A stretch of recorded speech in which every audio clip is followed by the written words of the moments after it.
नमस्कार, जोहार झारखंड देख रहे हैं आप। आपके साथ मैं हूं शिप्रा झा। बुलेटिन की शुरुआत करेंगे बड़ी खबर के साथ। बड़ी खबर रांची से, जहां बीजेपी नेता कपिल मिश्रा को हिरासत में लिया गया है। रांची एयरपोर्ट पर पुलिस ने कपिल मिश्रा को हिरासत में ले लिया है। दरअसल कपिल मिश्रा आज हजारीबाग में रुपेश पांडे के घर उनके परिजनों से मिलने जा रहे थे। घटना के बाद अभी भी वहां तनाव की स्थिति है, जिसकी वजह से पुलिस ने कपिल मिश्रा को जाने से रोक दिया है।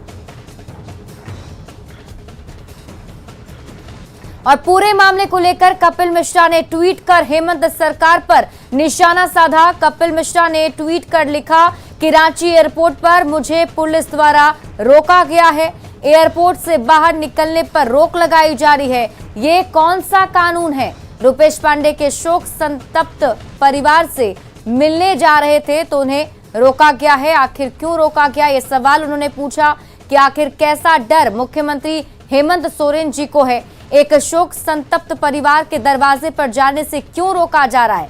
रुपेश पांडे अगर तबरेज अंसारी होते तब भी किसी को नहीं जाने देते क्या?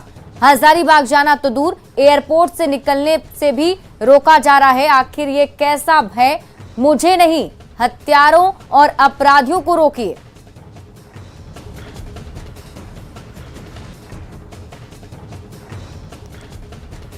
और कपिल मिश्रा को हिरासत में लिए जाने के बाद बीजेपी नेताओं में गुस्सा है। बीजेपी सांसद समीर उरांव भी दिल्ली से रांची पहुंचे और बताया कि ये सरकार की हताशा है। किसी को किसी के घर जाने से सरकार आखिर कैसे रोक सकती है? हजारीबाग में जिस प्रकार से जो रुपेश पांडे के को जो है मॉब लिंचिंग के तहत जो उनको हत्या की गई है, वहाँ एक संवेदना व्यक्त करने के लिए वो जाना चाहते थे। किसी के यहाँ कोई भी हादसा होता है तो कोई भी वहाँ जाकर के संवेदना व्यक्त करता है। ऐसे समय में वहाँ उनको जाने नहीं दिया जा रहा है। ये झारखंड सरकार की यह जो है निश्चित रूप से संकुचित मानसिकता ऐसा लगता है, या तो कहीं ना कहीं ऐसे चीज़ों को रोक नहीं पाने के कारण अपनी कमजोरी को छुपाने के लिए इस प्रकार से लोगों के लिए जो है ये नियम निकाल रहे हैं। राजमहल जाने के दौरान पाकुड़ के लिट्टीपाड़ा में बीजेपी कार्यकर्ताओं ने बीजेपी विधायक दल के नेता बाबूलाल मरांडी का स्वागत किया।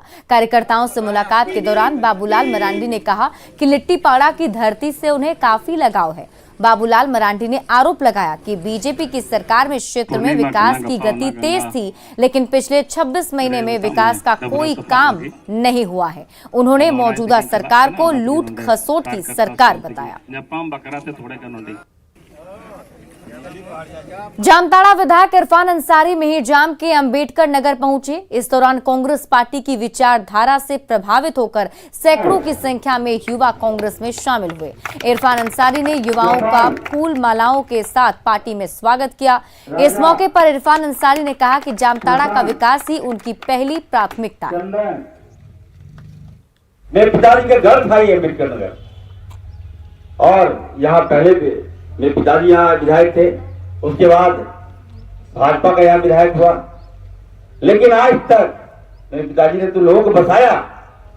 उसके बाद जब वो सांसद बन गए तो बसाने के बाद लोगों को कितना कष्ट हुआ यहाँ के लोगों को मैं जान रहा हूँ। ये सड़कें नहीं था, हम लोग आते थे तो बोलता अम्बेडकर नगर नहीं जाएंगे वहां। मेरे पिताजी के सहयोग से मैंने कहां नहीं रही आप लोग ने किया। लोहरदगा के पेशरार थाना क्षेत्र के बुलबुल के जंगलों के साथ साथ लातेहार जिला के सीमावर्ती जंगलों में भी नक्सलियों के खिलाफ 6 दिनों से सर्च अभियान चलाया जा रहा है। कल ही पुलिस ने नक्सलियों के कुछ बंकर को ध्वस्त किया था। पुलिस ने नक्सलियों के हथियार और गोली बरामद किए थे। वहीं इस सर्च अभियान में 2 आईडी ब्लास्ट में 3 जवान घायल भी हुए और पुलिस का नक्सलियों से 2 बार मुठभेड़ भी हुआ। वहीं लोहरदगा आए वित्त मंत्री ने इस पूरे अभियान पर नजर रखते हुए नक्सलियों को घेरने की बात कही। वित्त मंत्री रामेश्वर उरांव ने कहा कि पुलिस लगातार अभियान चला रही है ताकि नक्सलियों को घेरा जा सके। तो बोलिए कि नहीं चला रहे हैं, और चला रहे हैं तो मंशा खोज रहे हैं। अरे भाई नक्सली हैं, उत्पाद उनके द्वारा किया गया, ब्लास्ट हुए, 2 जवान हमारे खाली हुए, तो नक्सली को पकड़ने के लिए अभियान चला जा रहा है। बहुत सिंपल सच ये है कि नक्सलियों को पकड़ने के लिए नक्सल विरोधी अभियान इस क्षेत्र में चल रहा है। यही नहीं, लातेहार जिला में भी उधर से भी चलाया जा रहा है ताकि इनको घेरा जा सके। लोहरदगा के पेशरार थाना क्षेत्र के अति नक्सल प्रभावित इलाके में कल छठे दिन भी सुरक्षा बलों का सर्च ऑपरेशन जारी रहा। कल लोहरदगा लातेहार जिले के सीमावर्ती नारायणपुर जंगल में पुलिस और नक्सलियों के बीच मुठभेड़ हुई। दोनों तरफ से कई राउंड गोलियां चलाई गईं। पुलिस को भारी पड़ता देख नक्सली मौके से भाग निकले। फिलहाल सुरक्षा बलों का सर्च अभियान अभी भी जारी है। तो सुरक्षा बलों का सर्च ऑपरेशन अभी भी चल रहा है। लोहरदगा से आपको एक खबर बता रहे हैं, 6 दिन से लगातार यहां पर सुरक्षा बल जो हैं सर्च अभियान चला रहे हैं। नक्सलियों के ऊपर नकेल कसने की कोशिश सुरक्षा बलों की तरफ से की जा रही है और छठे दिन भी नक्सलियों और सुरक्षा बलों के बीच में मुठभेड़ हुई, जिसमें कई सामान नक्सलियों के बरामद किए गए हैं। जमशेदपुर के बिष्टपुर केनरा बैंक के पास कल 2 अपराधियों ने छगन लाल ज्वेलर्स के 2 कर्मचारियों से महज 25 सेकंड में 32 लाख रुपए लूट लिए थे। 2 अपराधियों ने वारदात को अंजाम दिया था। लूट की पूरी वारदात सीसीटीवी में कैमरे में कैद हो गई। सीसीटीवी फुटेज के आधार पर पुलिस अपराधियों की पहचान कर गिरफ्तारी के लिए विशेष टीम गठित कर चुकी है। इधर व्यवसायियों ने गुस्सा व्यक्त करते हुए जमशेदपुर में लूट की घटनाओं पर चिंता जताया और पुलिस प्रशासन को 72 घंटे का समय दिया है और कहा है कि अगर 72 घंटे के अंदर लूटपाट करने वाले अपराधी की गिरफ्तारी नहीं होती है तो वे आंदोलन करेंगे। सभी व्यापारियों ने और विभिन्न व्यापारिक संगठनों ने एक स्वर में आज की घटना की तीव्र निंदा की है और इन घटनाओं की पुनरावृत्ति नहीं हो ये सुनिश्चित करने का सरकार से आग्रह किया गया है। परंतु जिस तरह से सब लोगों ने व्यापारियों को सॉफ्ट टारगेट बना लिया है या टेकन फॉर ग्रांटेड ले लिया है, ये हम सब व्यापारी वर्ग के लिए और चैम्बर ऑफ कॉमर्स के लिए। 7वीं जेपीएससी पीटी आरक्षण मामले में झारखंड हाईकोर्ट में जेपीएससी की ओर से संशोधित रिजल्ट की जानकारी दी गई। इस रिजल्ट में जहां कई नए अभ्यर्थियों की एंट्री हुई है तो वहीं पूर्व में सफल घोषित किए गए कई अभ्यर्थियों को बाहर का रास्ता देखना पड़ेगा।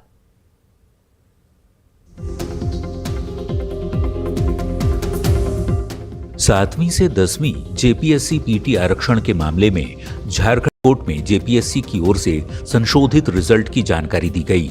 इस संशोधित रिजल्ट में जहां 1044 नए अभ्यर्थियों को शामिल किया गया, वहीं पूर्व में सफल 407 अभ्यर्थियों को असफल घोषित कर दिया गया। उस मामले में आज कोर्ट में जेपीएससी ने इंटरलॉकेटरी एप्लीकेशन से एक ड्राफ्ट प्रपोज रिजल्ट कोर्ट के सामने रखा और ये रिजल्ट रेक्टिफाइड और अमेंडेड रिजल्ट था, जैसा कि हम लोग ने प्रेयर किया था और मांग किया था कोर्ट से।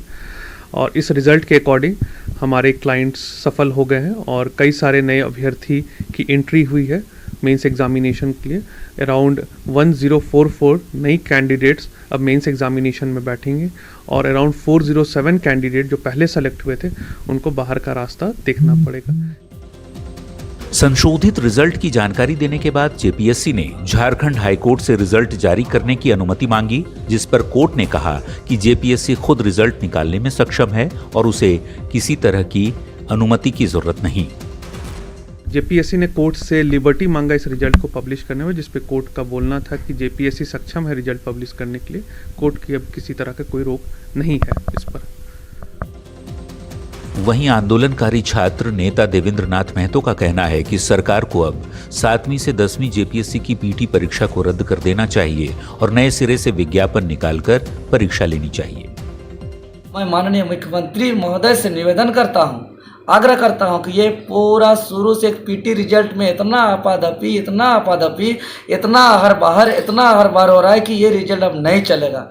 सरकार को पूर्णतः इस रिजल्ट को रद्द कर देना चाहिए। रद्द मतलब रद्द और पुनः जो है कि नए सिरे से नए विज्ञापन सीट बढ़ाते हुए, एज का छूट देते हुए और अंतर जिला परीक्षा कराकर पूरी पारदर्शिता के साथ झारखंडी छात्रों का चयन करें। इस मामले को लेकर झारखंड हाईकोर्ट का दरवाजा खटखटाने वाले प्रार्थी सनेम कुमार और अन्य का नाम भी संशोधित रिजल्ट में शामिल है। इस रिजल्ट से प्रार्थी पूरी तरह संतुष्ट दिखे और उन्होंने कोर्ट से अपनी याचिका वापस ले ली है। अब जल्द ही जेपीएससी की ओर से नई संशोधित रिजल्ट जारी की जाएगी। न्यूज 18 के लिए रांची से संजय कुमार सिन्हा की रिपोर्ट। झारखंड के चतरा में बड़ा अनाज घोटाला सामने आया है। राज्य खाद्य निगम के गोदाम से गरीबों को मिलने वाला 1400 टन अनाज गायब है। क्या है पूरा मामला, देखिए इस रिपोर्ट में। झारखंड का सबसे बड़ा अनाज घोटाला। सीधे गोदाम से 1400 टन अनाज गायब। गायब अनाज की कीमत 3 करोड़ 20 लाख।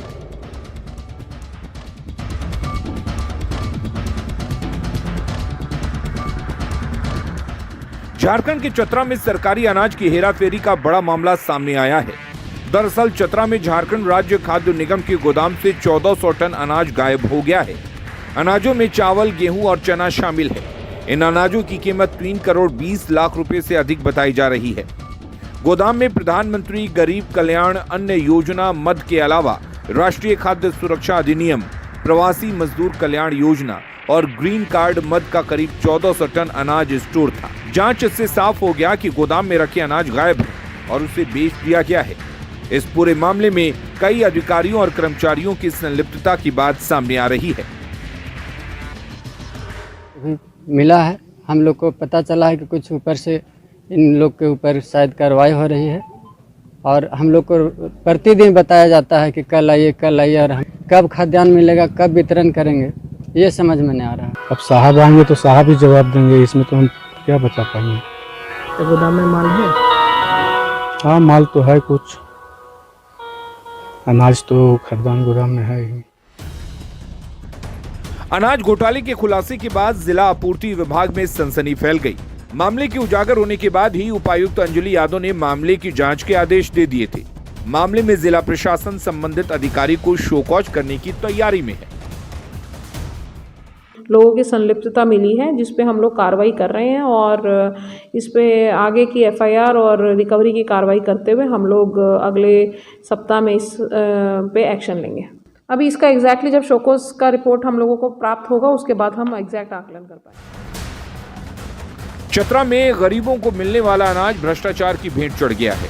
प्रशासन जरूर दोषियों पर कार्रवाई की बात कह रहा है, लेकिन बड़ा सवाल ये है कि 1400 टन अनाज कैसे गायब हो गया? गरीबों को मिलने वाले अनाज पर कौन डाका डाल रहा है? रांची सदर अस्पताल को मॉडल और सुपर स्पेशलिटी अस्पताल का दर्जा हासिल है, लेकिन बद इंतजामी इसकी छवि बिगाड़ रही है। केंद्र और राज्य सरकार के क्लीन एनर्जी मिशन के तहत 4 साल पहले करीब 5 करोड़ रुपए की लागत से यहां पर 180 केवीए का रूफटॉप सोलर प्लांट लगाया गया था, लेकिन अब ये कबाड़ में तब्दील हो रहा है।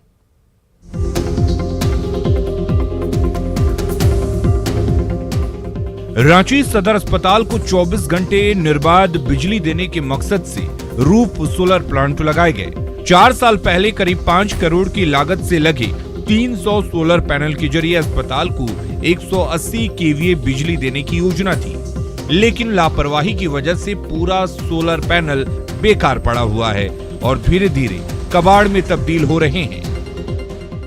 नहीं, सोलर प्लेट तो लगा मगर चालू तो नहीं हुआ है। बिल्डर जो है वो सोलर प्लेट ऊपर लगाया है मगर सिस्टम से कनेक्ट नहीं है।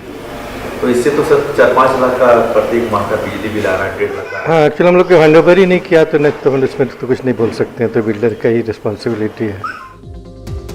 बिल्डिंग बनाने का काम विजेता कंस्ट्रक्शन कंपनी ने किया था और उसने सोलर प्लांट लगाकर छोड़ दिया, यानी करीब 5 करोड़ खर्च होने के बाद भी अस्पताल प्रबंधन को हर महीने करीब 4 से 5 लाख का बिजली बिल देना पड़ता है। वहीं डीजल जनरेटर पर भी करीब 1.5 लाख खर्च होते हैं। कुल मिलाकर अगर ये सोलर पैनल काम करते तो अब तक बिजली पर खर्च होने वाली इस बड़ी राशि को कम किया जा सकता था। 5 करोड़ रुपए से बना रूफ सोलर प्लांट आप देख सकते हैं तस्वीरों के माध्यम से मैं आपको दिखा रहा हूं। कबाड़ हो रहा है यह सोलर प्लांट। निर्बाध बिजली के साथ मुनाफा कमाने की थी योजना। केंद्र और राज्य सरकार के क्लीन एनर्जी मिशन के तहत 4 साल पहले लगा था यह सोलर प्लांट। 180 केवीए का सोलर प्लांट 300 से ज़्यादा सोलर पैनल लगे हुए हैं। 4 साल से यह यूं ही पड़ा हुआ है। आखिर क्या हो रहा है यह पूरे मैनेजमेंट का? निरंजन रांची। चतरा में प्रधानमंत्री आवास योजना में जियो टैग करने के नाम पर स्वयं सेवक जमकर रिश्वतखोरी ले रहे हैं, जिसका वीडियो तेजी से वायरल हो रहा है। वीडियो में रिश्वत ले रहे स्वयं सेवक का नाम प्रदीप यादव है। स्वयं सेवक सिमरिया प्रखंड के जिरवा खुर्द पंचायत के सुरगी गांव के एक लाभुक से प्रधानमंत्री आवास योजना का जियो टैग करने के नाम पर रिश्वत मांग रहा है। ग्रामीणों ने स्वयं सेवक की रिश्वतखोरी की शिकायत सिमरिया बीडीओ से की और निलंबित करने की मांग की है।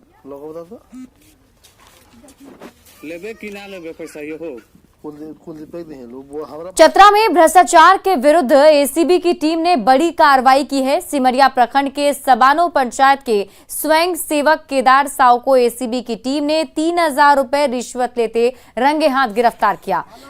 गिरफ्तार स्वयं सेवक इचाक कला गांव निवासी शंकर चौधरी नामक शख्स से पीएम आवास योजना के नाम पर 7000 रुपए रिश्वत का मांग कर रहा था, जिसकी शिकायत एसीबी में की गई थी। रांची के एचईसी इलाके में अतिक्रमण अभियान चलाया गया है, जिसमें कई घरों को तोड़ दिया गया। स्थानीय लोगों का कहना है कि बगैर नोटिस दिए ही कार्रवाई की गई। वहीं घटना से आक्रोशित लोगों ने एचईसी मुख्यालय का घेराव किया।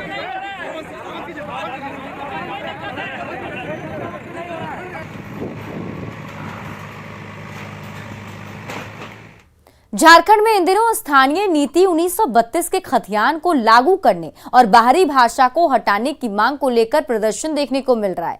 ऐसे में रांची के अनगढ़ा से लेकर टाटी सिलवा तक करीब 20,000 की तादाद में झारखंड के आदिवासी और मूलवासी संगठनों ने ह्यूमन चेन बनाकर अपना विरोध जताया।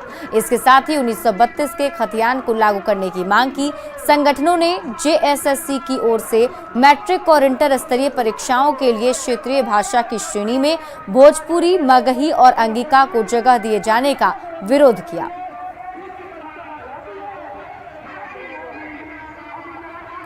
वित्त मंत्री रामेश्वर उरांव ने झारखंड में चल रहे भाषाई आंदोलन को लेकर कहा कि भाषाई आंदोलन की जरूरत ही नहीं है। सरकार ने सबके लिए सोच रखा है और सोच समझकर भाषा को लागू किया गया है और ये फैसला गलत नहीं है।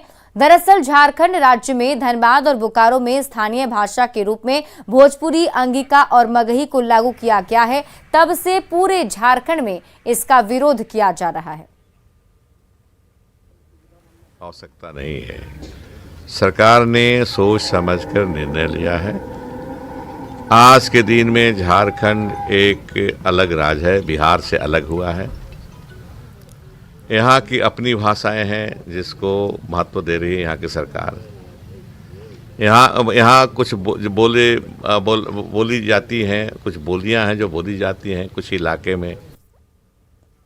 देवघर में वाटरमैन समीर अंसारी लोगों के लिए अकेले बांध बना रहे हैं। समीर की मेहनत रंग लाने लगी है। मिलिए वाटरमैन समीर अंसारी से।